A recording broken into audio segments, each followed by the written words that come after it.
e todas as gerações me chamarão de bem-aventurada.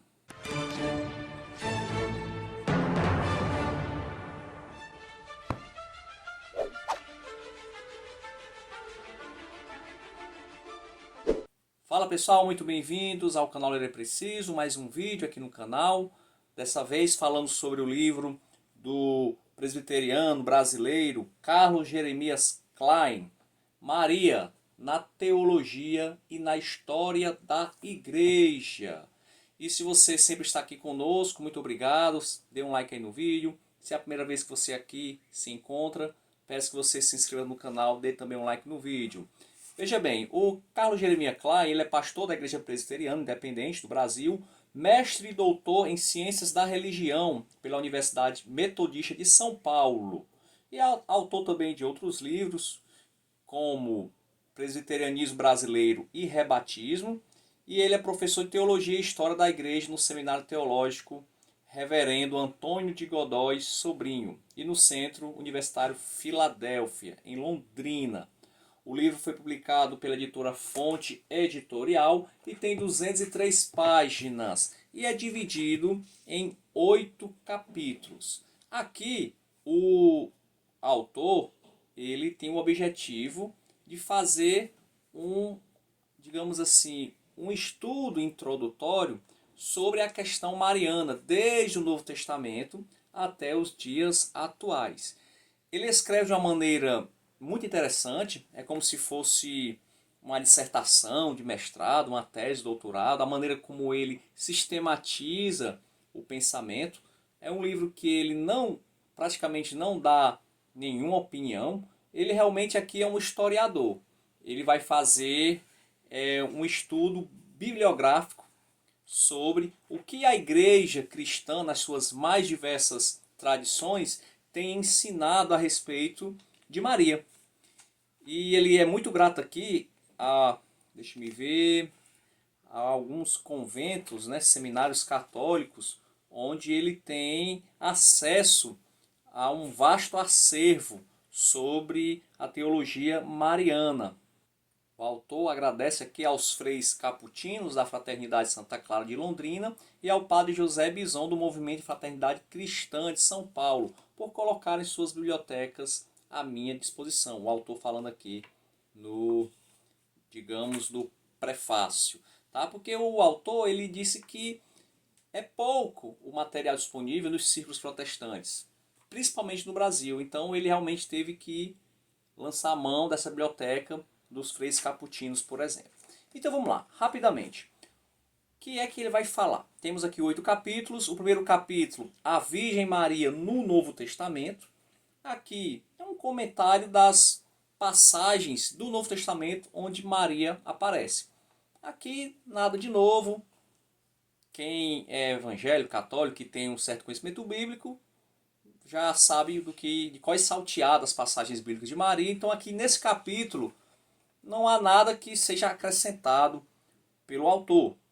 No capítulo 2, a Virgem Maria na patrística, nos concílios do primeiro milênio e em escritos pseudoepígrafos. Aqui ele vai fazer uma trajetória cronológica sobre o que os principais pais da igreja falaram a respeito de Maria. Aí vai lá Santo Inácio de Antioquia, São Justino Marte, Irineu, Tertuliano, os concílios, né? Concílio de Nicéia, de Éfeso, Constantinopla, Calcedônia. E vai mostrando que cada um desses pais da igreja, eles tinham Maria em alta conta, né? Inclusive na questão mariológica, na questão sobre o termo grego Theotokos, mãe de Deus, que foi a grande controvérsia contra Nestório, que Nestório acreditava que era um cristão, tá? As heresias quase sempre surgem no meio dos cristãos, tá? E Nestório ele pensava que Jesus ele era um homem que foi, digamos assim, na concepção, ele foi, digamos que absorvido pela natureza divina. Então Maria, para Nestório, era apenas mãe de Cristo, o homem, e não de Cristo, Filho de Deus, Cristo o próprio Deus. Essa heresia ficou conhecida como nestorianismo e foi condenada pela igreja no concílio de Calcedônia. Lá no concílio de Calcedônia ficou estabelecido o termo Theotokos, ou seja, mãe de Deus. Maria já era conhecida como mãe de Deus, já era falada como mãe de Deus, porém foi oficializada pela igreja. Maria pode sim ser chamada mãe de Deus, porque ela deu à luz, não foi a um homem apenas, ela deu à luz ao próprio Deus encarnado. Mas é interessante notar que no início esse termo Theotokos, ele tinha muito mais implicações cristológicas. Esse termo ele visava defender a plena divindade e a plena humanidade de Cristo. Não tinha nenhuma questão de querer exaltar Maria, não era isso. Tá? Porém, o autor ele vai mostrar que ao longo do tempo, principalmente nas igrejas orientais, foi-se cada vez mais dando ênfase a Maria, criando-se festas em veneração a Maria. E esse aqui me chamou a atenção nesse livro, porque eu imaginava que, como eu sou crente da Assembleia de Deus, e como vocês sabem, a igreja evangélica, principalmente a pentecostal brasileira, ela é muito anticatólica. Nós temos esse problema. Tudo que é católico, nós tendemos a, digamos assim, a rejeitar. E eu, quando tive acesso ao evangelho, comecei a frequentar a igreja ali na década de 90, na minha concepção, eu acredito que na concepção de muitos de vocês, essa questão de veneração de Maria é coisa criada pela Igreja Católica Romana. E não é bem assim. Esse livro ele me mostrou algo que eu não sabia. Essa questão da veneração de Maria é algo muito antigo. É da igreja primitiva e nas igrejas orientais.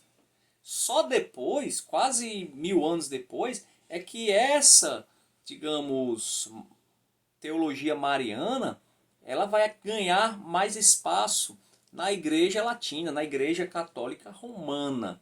Então é muito bom salientar isso e o livro esclarece bem isso aí. Tá?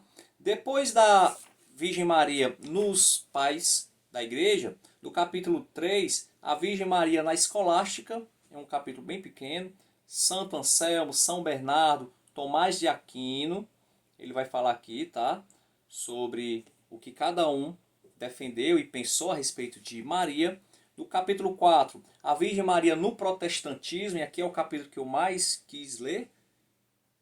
O que é que o protestantismo fala a respeito de Maria? E também me surpreendi, há muita coisa que eu não sabia, como por exemplo, os principais reformadores, os primeiros reformadores, Lutero, por exemplo, também valorizava muito Maria, no sentido até de defender a sua perpétua virgindade, né? Ou seja, os irmãos de Jesus ali não são irmãos, seriam primos. Lutero defendia isso também. Zwinglio, ele defendia, ensinava e não era contra a questão das festas em louvor a Maria, não em adoração, mas em veneração a Maria. O próprio John Wesley também acreditava na perpétua virgindade de Maria. Olha aqui o que é que o autor fala sobre Lutero. Lutero manteve a doutrina da virgindade perpétua de Maria, bem como a interpretação desenvolvida no Ocidente cristão, de que os irmãos de Jesus, nos evangelhos, eram na realidade primos de Jesus. O reformador alemão, no comentário ao Magnificat, concorda com a invocação de Maria e dos santos. Eu não sabia disso. Lutero concordava com a invocação de Maria e dos santos, bem como a intercessão de Maria. Se tiver algum luterano aí assistindo esse vídeo, por favor, explique se isso é verdade ou não. Eu acredito que sim, né? O autor pesquisou, mas o espaço está aberto. Zwinglio conserva até o fim festas de Maria, mas combate decididamente a veneração religiosa de Maria e rejeita radicalmente sua adoração e até mesmo sua invocação. E aí ele vai caminhando, John Wesley, como eu já falei, Calvino. Então esse capítulo 4 para mim é um dos melhores capítulos do livro, é sobre o protestantismo. O protestantismo no início ele era bem próximo, por que pareça, o catolicismo ainda, no que diz respeito a Maria. As gerações vindouras dos protestantes é que foram se afastando dessa teologia mariana. Capítulo 5, a Virgem Maria na Igreja Católica Romana do século XVII ao presente. E aqui é onde vão ser oficializadas, né, doutrinas como, dogmas como a Imaculada Conceição de Maria, a Assunção de Maria, a Virgem Maria na Igreja Católica no Concílio Vaticano II, tá? Então, grande pesquisa que o autor do livro fez sobre os documentos da Igreja Católica e sobre como a Igreja Católica ela vem trabalhando esses dogmas. Se engana quem acha que a Igreja Católica, dentro do seio católico romano, existe uma unanimidade, uma homogeneidade em relação a Maria. Não. Existem muitos debates e muitas controvérsias também lá no seio católico romano. Capítulo 6. A Virgem Maria na Igreja Ortodoxa e nas não calcedônicas. As igrejas não calcedônicas são igrejas nestorianas. A Igreja Ortodoxa Siríaca, por exemplo, são igrejas que não aceitaram o resultado do quarto concílio ecumênico, que foi em Calcedônica, que condenou Nestório. Tá? Então ele vai falar aqui sobre a Virgem Maria na Igreja Ortodoxa e nas igrejas não calcedônicas. Repito, a veneração de Maria na Igreja Oriental Ortodoxa ela é talvez até mais perene do que na Igreja Católica Romana. Capítulo 7, a Virgem Maria na liturgia. Aí liturgia no primeiro século, primeiro milênio, nas igrejas ortodoxas, ele vai falando sobre todas as igrejas, luterana, reformada, batista, enfim. As principais tradições, ele mostra qual é o papel, como se dá a importância de Maria na liturgia. E por fim, a Virgem Maria e o movimento ecumênico, movimento esse onde as principais igrejas, tradições estão sempre se reunindo e falando sobre Maria, e ele vai dizer aqui quais os principais documentos já redigidos nesses encontros, principalmente no Conselho Mundial de Igrejas. Tá?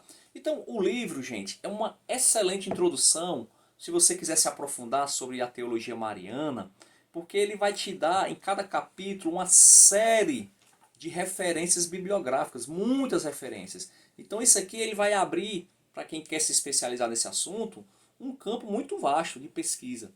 Tá?